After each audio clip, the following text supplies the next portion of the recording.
Hola, hola, ¿qué tal? Toc, toc, toc.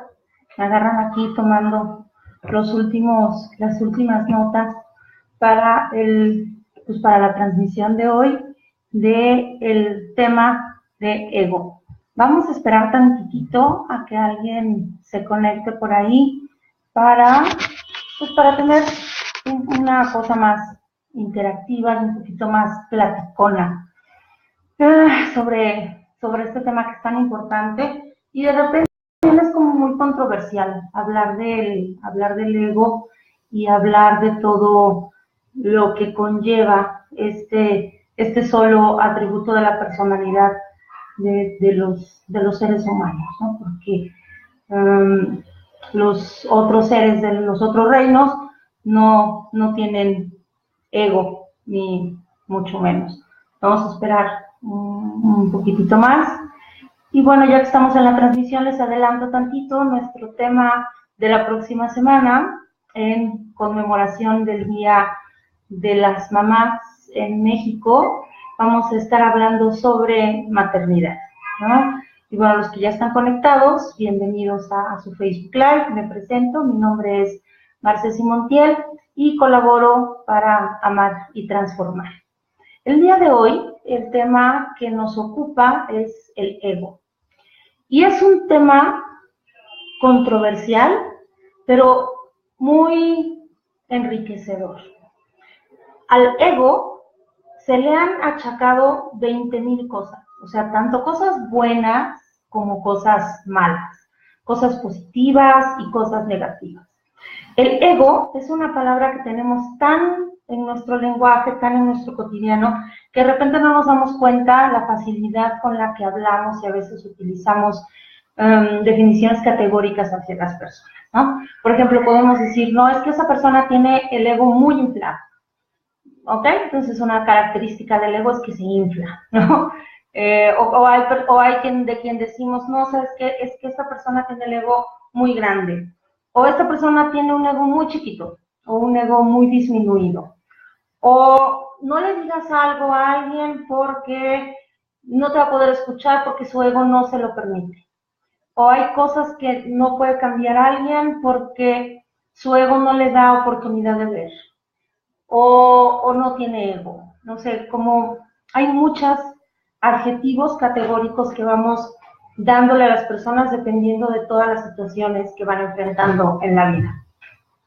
Al ego lo han estudiado los filósofos, lo han estudiado también los psicólogos y también lo han estudiado los religiosos. Las personas que tenemos que ver con el desarrollo humano, en algún momento determinado de nuestro estudio, tenemos que hablar del ego como un adversario a veces, como una herramienta otras veces, pero siempre es un tema central.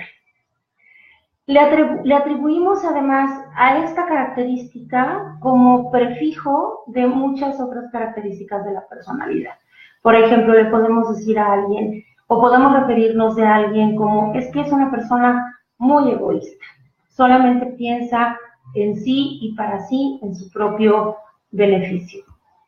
Y el egoísmo es malo, el egoísmo no debería de ser. También decimos, ¿sabes qué? Es que es una persona muy egocéntrica. Es alguien que solamente está centrado en su persona y no tiene la capacidad de mirar a otros o de mirar a otras. O también decimos, ¿sabes qué? Es alguien muy ególatra, que tiene que se siente mucho, que cree que el mundo no lo merece o que es más que suficiente cuando camina por este planeta. ¿Cómo se forma el ego? Vamos a hacerle un poquitito de historia en la vida de los seres humanos y vamos a pensar cómo se forma el ego. Y ese es el mensaje que tiene que ver con el desarrollo humano y con aquellos que nos dedicamos particularmente a la crianza. Porque decimos, bueno, la infancia es el destino. Y en la infancia es justamente donde el ego se forma, donde el ego da sus primeros avistamientos y empezamos a saber qué tipo de personalidad o de carácter va a tener ese ser en la edad adulta. Cuando nosotros llegamos a este mundo, afortunadamente caemos en un campo emocional maravilloso, y me refiero a maravilloso porque llegamos contenidos en el campo emocional de nuestra mamá. No necesariamente que este campo emocional sea el más maravilloso del planeta, no, las mamás también tenemos nuestros propios pendientes, y esos pendientes cuando llega el bebé también se exacerba, pero bueno, ese es tema de otro Facebook Live, ¿no? Cuando nosotros llegamos a este mundo, llegamos a ese campo maravilloso que nos contiene, que es el campo emocional de nuestras madres. Y entonces en este campo emocional empezamos a tener contacto con esta vida emocional. Empezamos a sentir y a manifestar emociones. Solo que en ese ratito, en ese primer momento, el campo emocional que nosotros manifestamos como seres tiene mucho más que ver con el campo emocional de quien nos está cuidando, o de nuestra mamá, o del cuidador principal, que con nuestro propio campo emocional. Nuestro campo emocional todavía no está explorado, porque no tenemos aún la madurez neurológica para poder hacer frente, y me refiero a neurológica porque va en un proceso de desarrollo. Entonces no tenemos la madurez neurológica que le va a hacer frente a nuestra vida emocional. Después sucede, después de haber llegado a este campo maravilloso, a este lugar de contención, nosotros ingresamos ya a nuestra vida emocional, que es cuando empezamos a tener un proceso de individuación y de separación. Las mamás entonces decimos, este bebé parece que piensa, o este bebé ya muestra su carácter, o es muy berrinchudo, o es muy llorón, o es muy demandante, o es muy miedoso, o es muy tímido, etc. Ese es el primer avistamiento del yo. Se empieza a construir la personalidad, que tiene mucho que ver también con el carácter. La palabra central de ego es yo. Y aquí, por ejemplo, Freud dijo, uno de los grandes psicólogos del siglo pasado, de principios del siglo pasado, dijo que el yo es una estructura tal cual, imagínense como arquitectos, ¿no? Es una estructura que da la base de la personalidad. Y a este yo, en el cual la estructura se va haciendo cada vez más fuerte, se le van llenando impulsos. Y estos impulsos que van haciendo incidencia en el yo, que tiene que ver con el control de las cosas que no tienen sentido, de las cosas que tienen que ver más con el deseo corporal de satisfacer las necesidades, evitando el máximo de placer y evitando por completo el dolor. A este individuo, por decirlo de alguna manera, algunos psicólogos le llaman ello, o pulsión, o instinto, o impulso, o reactividad.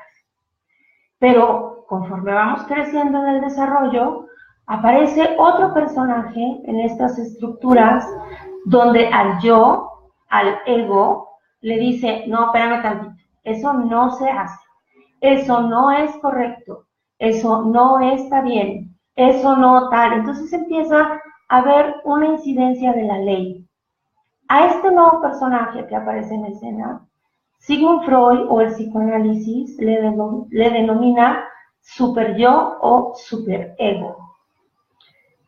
Nos vamos construyendo en la personalidad con estos tres individuos en nuestra mente. El yo es de característica consciente, es decir, el ego sabe qué cosa es lo que hacemos, cómo lo hacemos, para qué lo hacemos, y no tiene aparentemente una agenda oculta de nosotros mismos. El ello es todo el instinto, toda la pulsión, toda la satisfacción que nosotros queremos de manera inmediata, o las conductas que nosotros manifestamos de forma reactiva. Y el superyo, el superego, es aquello que nos limita y que nos va permitiendo convivir en la sociedad. Vamos creciendo así y en un momento determinado, alguna de nuestras estructuras nos empieza a ganar. Y hay momentos y circunstancias en las que somos muchísimo más reactivos y decimos que tenemos un yo disminuido o un ego chiquito.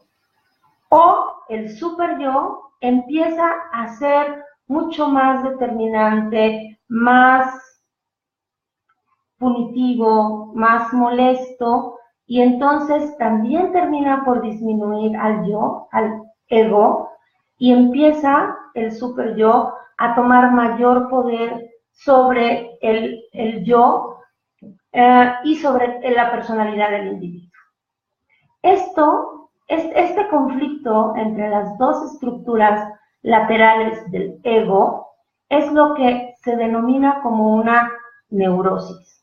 Y es lo que finalmente nos hace llegar a situaciones de angustia, de estrés, de molestia, de poco disfrute, de poco aprecio sobre la vida. ¿Por qué es importante saber esto? Porque cualquiera de las dos estructuras que estén molestando a nuestro ego o a nuestro yo, también forman parte de nosotros. Y también son